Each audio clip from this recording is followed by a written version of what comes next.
Les droits des communautés locales.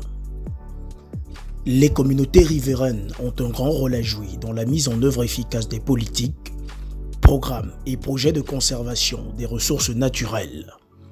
C'est pour cela que l'État du Cameroun, pour sa part, a consacré une pléthore de droits au profit des communautés riveraines des aires protégées. Le droit d'usage reconnaît aux communautés dépendantes des forêts d'y prélever des ressources forestières, halieutiques et fauniques, à l'exception de celles intégralement protégées pour une utilisation personnelle. Les produits fauniques concernés sont constitués des animaux de classe C, comme les petits singes, les rongeurs, etc. Les produits halieutiques sont composés des poissons, des crevettes, des crabes, etc.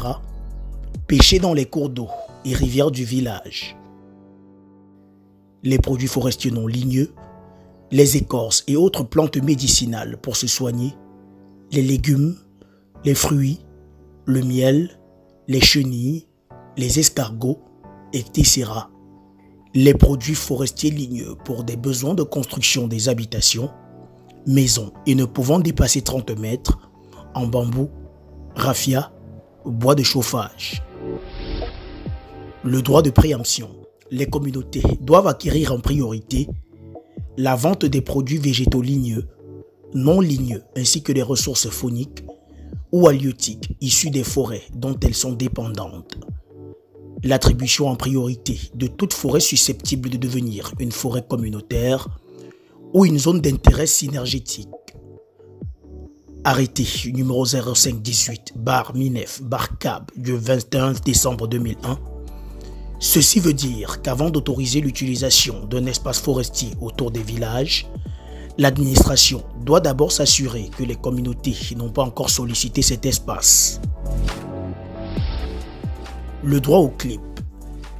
Tout projet à implémenter sur les espaces dont dépendent des communautés pour leur survie doit avoir l'accord libre et préalable des dites communautés.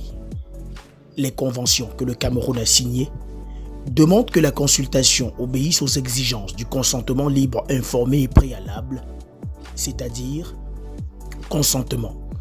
Tout projet sur les espaces des communautés locales doit avoir leur accord formel par écrit. Libre, elles ne doivent pas être forcées d'accepter le projet. Leur volonté d'accepter ou de refuser le projet doit être consignée par écrit. Informé. Les autorités ou porteurs de projets doivent donner aux communautés toutes les informations sur le projet à implémenter, notamment la nature du projet, les superficies des espaces concernés, des incidences négatives et positives, les mesures d'atténuation et risques. Préalable, les communautés doivent être informées dans un délai raisonnable avant le démarrage du projet. Le droit à l'information. Selon l'article 9 de la loi cadre numéro 96/12 du 5 août 1996 relative à la gestion de l'environnement, chaque citoyen doit être informé des impacts sociaux et environnementaux des projets d'exploitation forestière qui le concernent. C'est à cela que servent les réunions d'information préalables à tout démarrage de projet dans et autour des communautés. Le droit de participation. L'État encourage la création des entités communautaires ou organisations communautaires de base à l'instar des comités paysans forêts, les comités riverains de gestion, les comités de développement, les comités locaux de gestion des ressources naturelles, les conseils de l'autorité traditionnelle, pour jouer le rôle d'interface entre l'administration et les communautés locales, entre les communautés et les exploitants forestiers, et entre les communautés et le service de conservation.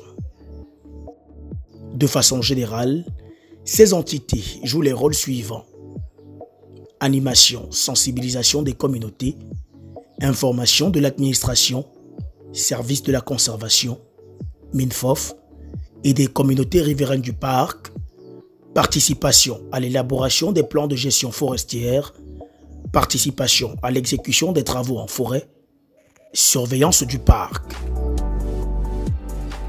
Le droit à un environnement sain. La mise en œuvre des projets dans les espaces occupés par les communautés doit préserver autant que faire se peut la qualité de leur environnement. Les autorités doivent s'assurer que les projets porteurs veillent à ce que leurs projets n'affectent pas la qualité de l'eau, de l'air et les moyens de subsistance des communautés. Ainsi, par exemple, ils doivent enlever tous les arbres qui tombent dans les cours d'eau lors de l'abattage ou de la construction des routes, ne pas laver les engins dans les cours d'eau utilisés par les communautés ou y déverser leurs déchets et autres produits dangereux comme le carburant.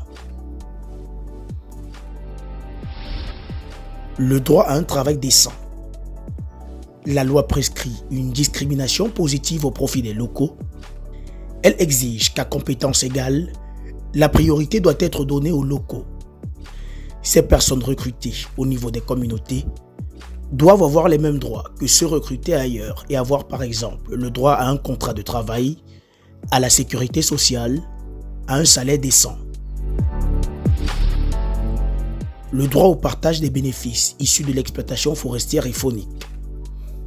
La communauté riveraine a droit à la RFA, la taxe d'abattage, des mécanismes de compensation matérielle ou financière en cas de classement d'une forêt suspendant ou réduisant le droit d'usage des communautés, le droit d'accès aux bénéfices générés par la taxe d'écotourisme.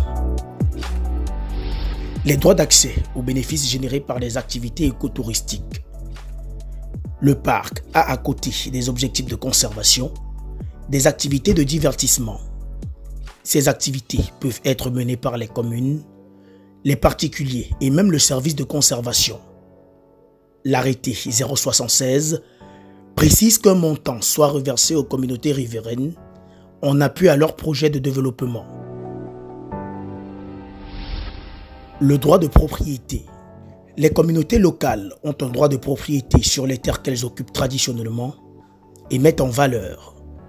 Elles ont le droit de contrôler les ressources que ces terres possèdent. Et bien que le seul moyen de posséder ces terres est d'obtenir un titre foncier, les communautés ne peuvent être expropriées de ces terres que pour cause d'utilité publique, ce qui donne lieu soit à une relocalisation ou recasement, ou alors à une indemnisation ou compensation. Le droit de la compensation publique, article 25, alinéa 3 du décret d'application du régime de la faune et les directives 11 de la COMIFAC. C'est le droit reconnu par les traités et conventions que le Cameroun a signés aux populations victimes des dommages causés par des animaux sauvages. En effet, l'État doit protéger les cultures et autres biens des populations riveraines du parc contre les risques de destruction par les animaux à l'instar des éléphants et des gorilles, en organisant des battues ou des refoulements. Les autorités doivent indemniser les victimes de destruction des cultures de manière juste et équitable afin de préserver leurs moyens de subsistance et de développement.